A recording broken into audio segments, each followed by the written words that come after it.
Die. One.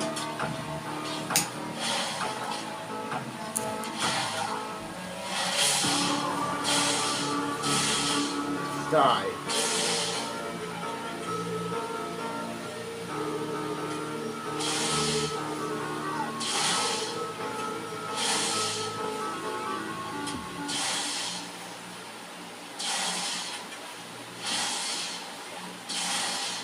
After this, I'll let my minions handle the rest of the cake.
Bit.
About time. Die.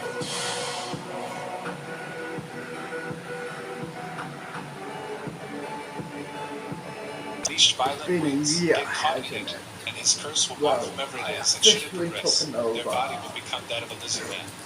Bill realizes that this is another magic circle. And he then stands up and says that he will take it from here. Then he to frees the lizard man and uses his power to turn him back to human, revealing Grandpa Ligaro. Noah exclaims and hugs her grandpa. He happily says that the curse is lifted, and Noah says that the new Lord has healed him. Then Poro tells the rest of the villagers to get in line so Bill can heal them all. After everyone is back to normal, Bill and Poro gets out of the hall, waving goodbye to the people. As they walk, Noah goes after them and asks where Bill is going.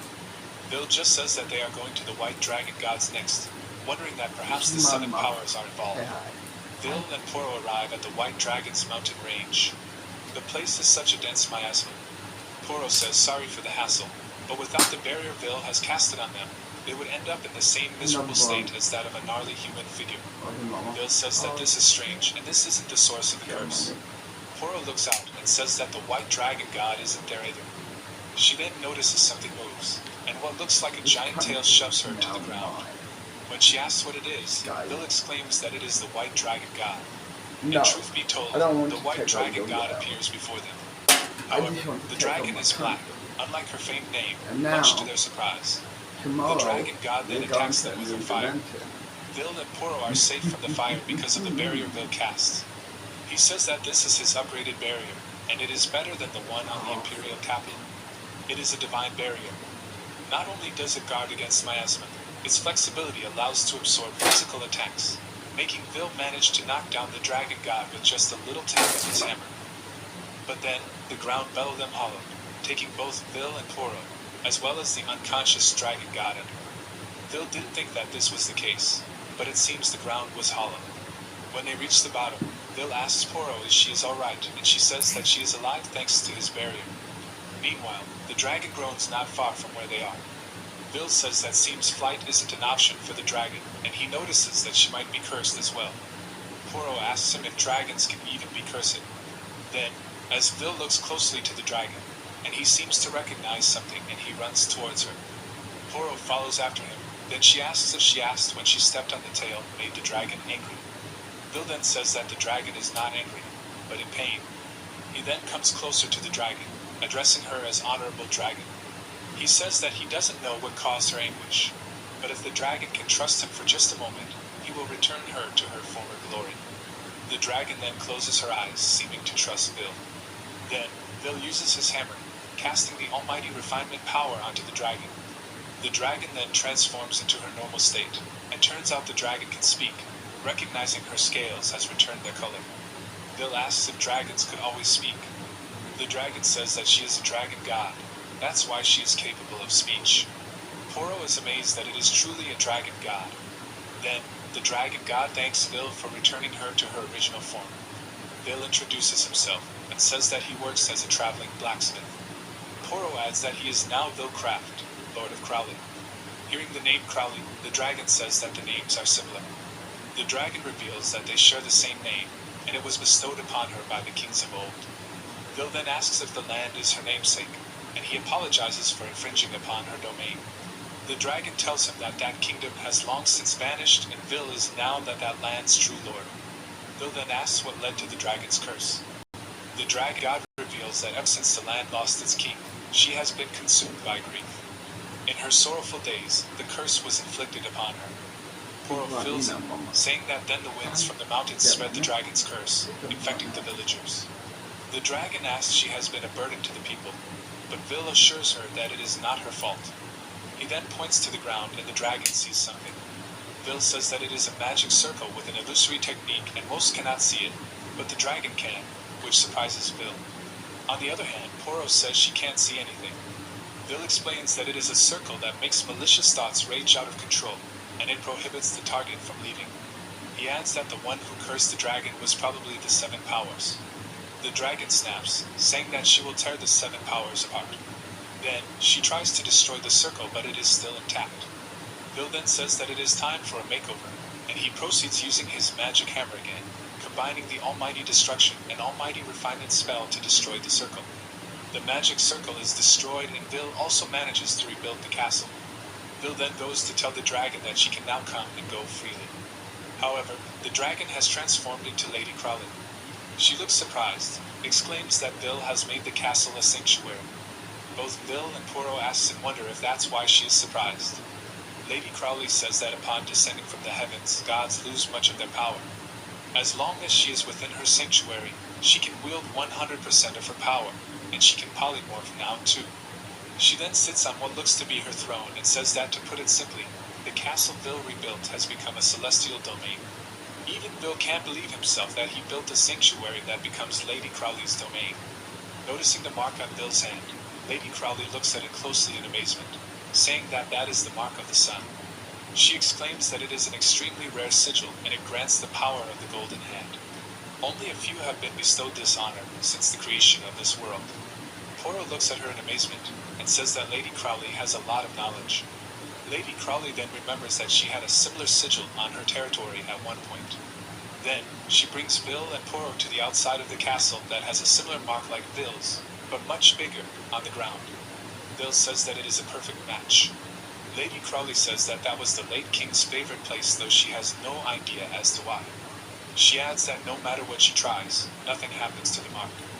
Vil then comes closer to the mark and says that perhaps there is some kind of trick, but when he puts his hand out to touch the mark, it glows along with the mark on his hand. It seems that the mark is resonating with his sigil. He wonders worriedly if he is going to be pulled in. Indeed, Vil is pulled in and sent to an unknown place, but no one is there. He wonders where he is. In his mind, he can hear Lady Crowley asking if he is alright. She tells him that it's telepathy and it's a skill that allows for long-distance communication. Vil mutters that it is incredible.